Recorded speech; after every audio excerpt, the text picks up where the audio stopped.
اب یقیناً جس ملک کے اندر ہم سارے اپنے امن و سکون کے ساتھ اپنے کام کاج کر رہے ہیں اور ہمارے خود بھی اور ہماری اولادیں اور بہن بھائی پرسکون زندگی گزار رہے ہیں، جہاں دنیا کے اندر بے شمار ممالک کے اندر آج انسانی زندگی بالکل دوراہے پہ کھڑی ہے، جس کی مثال ہم اپنے ساتھ کشمیر سے لے سکتے ہیں، افغانستان، فلسطین، ایریٹریا، یوکرائن۔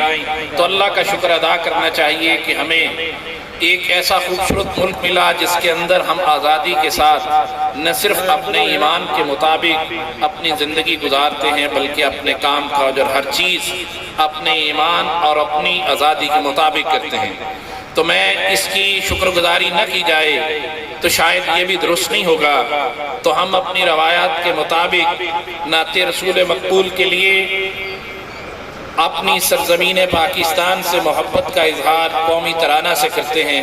اب قومی ترانہ کے لیے حافظ صاحب سے میں گزارش کروں گا، حافظ صاحب قومی ترانہ، اور قومی ترانہ کے تقدس کے لیے گزارش ہوگی کہ اگر ساتھی کھڑے ہو کے سن لیں تو زیادہ بہتر ہوگا۔ قومی ترانہ۔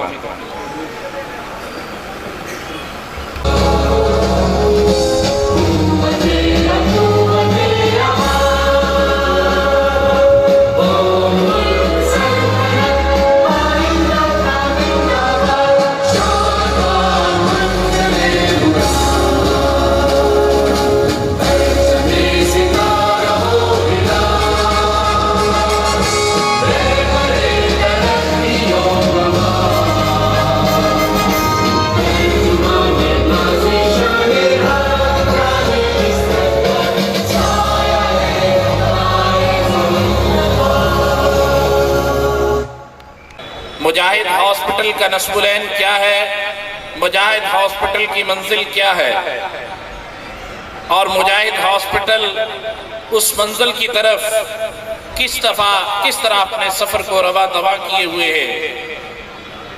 اس کے لیے میں مجاہد ہاسپٹل مجاہد ویلفیئر کونسل کے پریزیڈنٹ میری مراد شیخ محمد مشتاق صاحب، ان سے میں گزارش کروں گا کہ وہ ڈائس پہ تشریف لائیں اور احباب کا شکریہ بھی ادا کریں اور مجاہد ہاسپٹل کے حوالے سے گفتگو رکھیں۔ جناب شیخ محمد مشتاق۔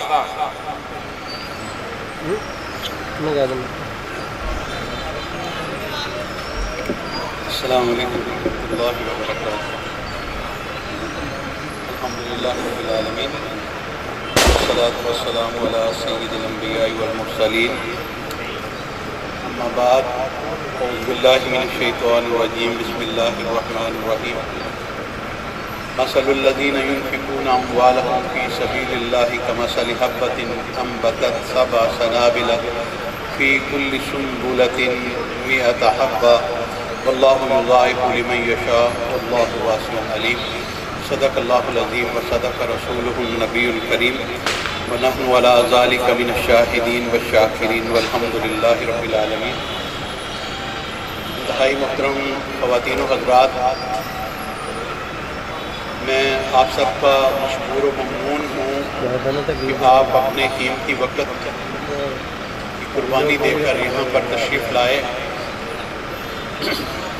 یقیناً آج شب برات بھی ہے اور احباب کی بہت زیادہ اس نسبت سے مصروفیات بھی ہیں، تو جس کی وجہ سے یقیناً ویسے بھی پاکستانی معاشرے میں خاص طور پر شادی بیاہ کے معاملات میں لوگوں کی شرکت بالکل عین وقت پر ہوتی ہے۔ ہم اپنے ایک پروگرام کا آغاز تقریباً 1 گھنٹہ بعد کر رہے ہیں، تو یعنی جو ذہن میں سوچا ہوا تھا وقت اس حساب سے تقریباً 1 گھنٹہ بعد پروگرام کا آغاز ہو رہا ہے۔ بہرحال میں شکر گزار ہوں آپ تشریف لائے۔ حضرات محترم، اللہ رب العالمین نے قرآن پاک میں اس آیہ مبارکہ میں ارشاد فرمایا کہ جو لوگ میری راہ میں خرچ کرتے ہیں ان کی مثال ایسے ہی ہے جیسے ایک دانہ زمین میں بویا جائے اور اس سے 7 بالیاں نکلیں اور ہر بالی میں 100 دانے ہوں، اور اسی طرح اللہ تعالیٰ جس کو چاہتا ہے بڑھا چڑھا کر قبول و منظور فرماتا ہے اور اس کو اجر میں اور زیادہ فراخی عطا فرماتا ہے۔ یقیناً اللہ فراخ دست بھی ہے اور علیم بھی ہے۔ یقیناً مجاہد ہاسپٹل، مجاہد ویلفیئر کونسل جس نقطہ نظر سے معاشرے میں کام کر رہی ہے، اللہ کے پیارے رسول صلی اللہ علیہ وآلہ وسلم نے دین اسلام کی جو بنیادیں ہمیں سمجھائی ہیں، اس میں دین میں دو چیزوں کو بنیاد بنایا گیا، حقوق اللہ کو اور حقوق العباد۔ اگر حقوق اللہ اور حقوق العباد کا مطالعہ کیا جائے تو یقیناً 50-50 اگر دین کے معاملات میں ان کو جگہ دی جا سکتی ہے۔ ویسے جس قدر زیادہ گہرائی میں مطالعہ کریں گے تو یہ بات اور زیادہ کھل کر سامنے آ جاتی ہے کہ 80-90% بعض اوقات بعض جگہوں پر اللہ رب العالمین نے اپنے بندوں کے حقوق کی ادائیگی کی طرف متوجہ کیا۔ یعنی دین اسلام بیس اس بات پر کرتا ہے کہ اللہ کے بندوں کے حقوق کو تم ادا کرنے والے بن جاؤ۔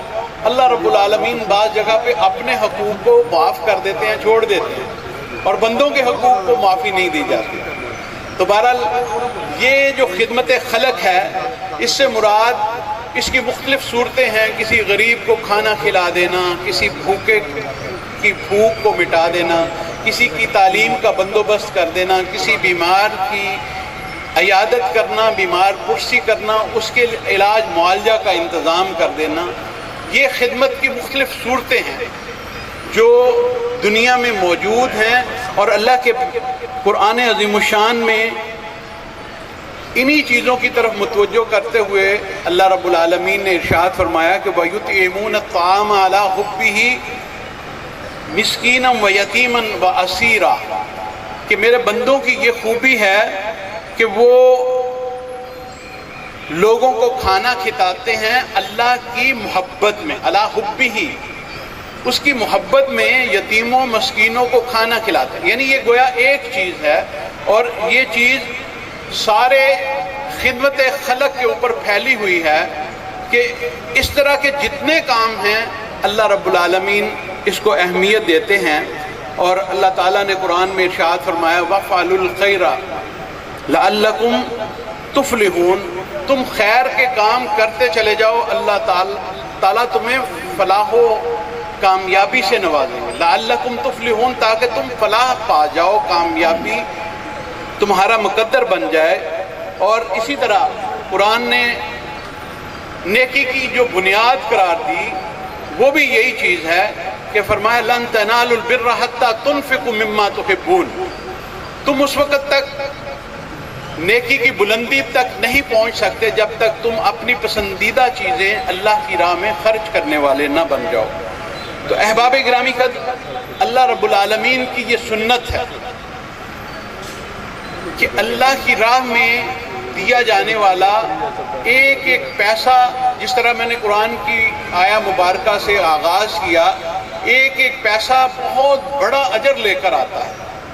نبی رحمت صلی اللہ علیہ وسلم نے ارشاد فرمایا کہ ایک بندہ اللہ کی راہ میں ایک کھجور صدقہ میں دیتا ہے تو اللہ رب العالمین اس کو اپنے داہنے ہاتھ میں لیتے ہیں، اور پھر اس کو اپنے فضل اور کرم سے اس قدر زیادہ بڑھاتے ہیں کہ اس کو احد پہاڑ کے برابر کر دیا جاتا ہے۔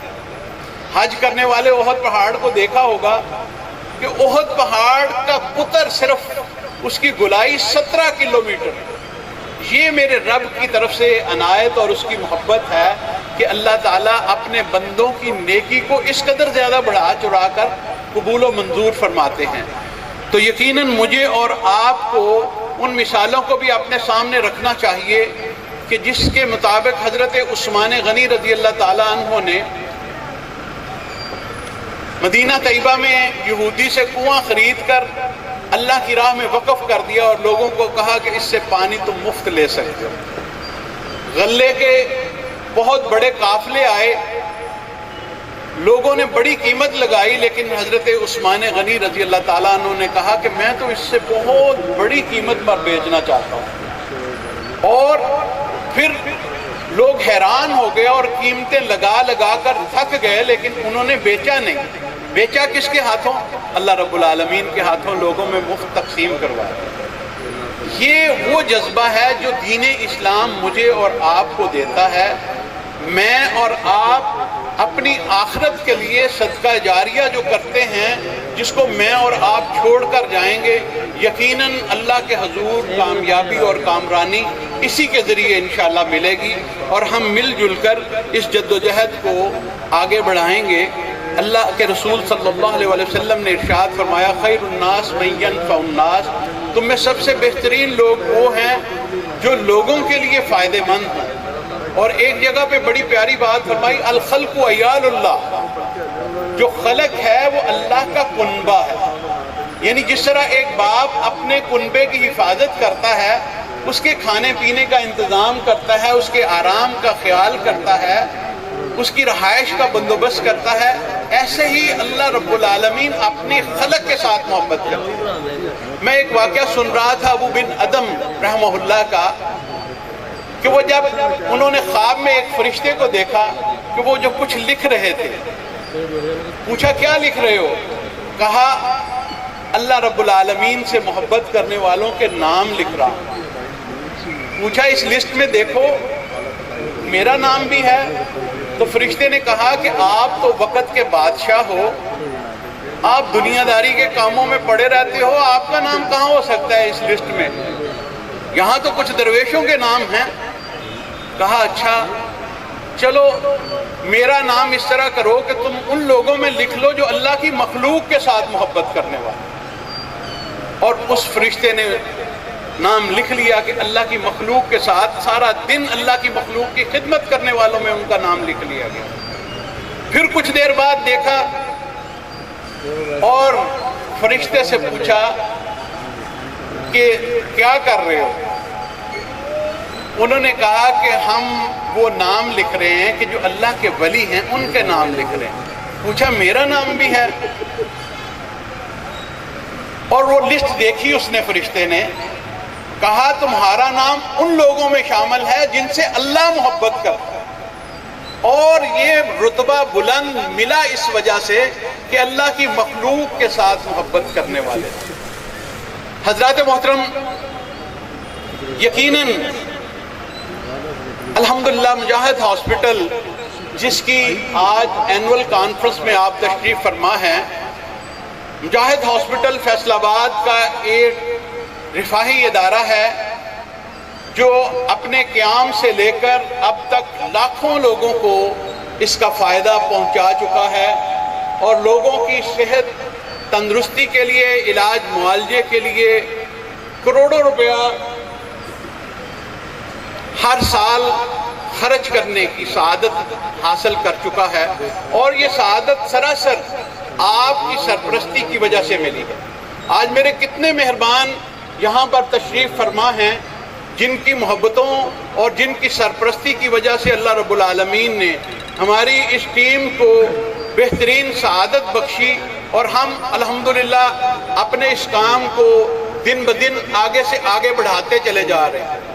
یعنی آج اگر پچھلے سال مجاہد ہاسپٹل ایک 100 بیڈ کا ادارہ تھا، تو انشاءاللہ آج سے اس نے 200 بیڈ کی طرف اپنا سفر جاری و ساری کر لیا ہے، جس کی ایک ایگزیکٹو وارڈ کا ہم آج آپ کی سرپرستی میں افتتاح کریں گے، اور یقیناً جلد از جلد یہ ادارہ آپ کی محبت سے، آپ کی سرپرستی سے آگے بڑھ کر جدید ترین وسائل کے ساتھ لوگوں کی خدمت میں فیصل آباد کا نمبر 1 ادارہ بننے جا رہا ہے۔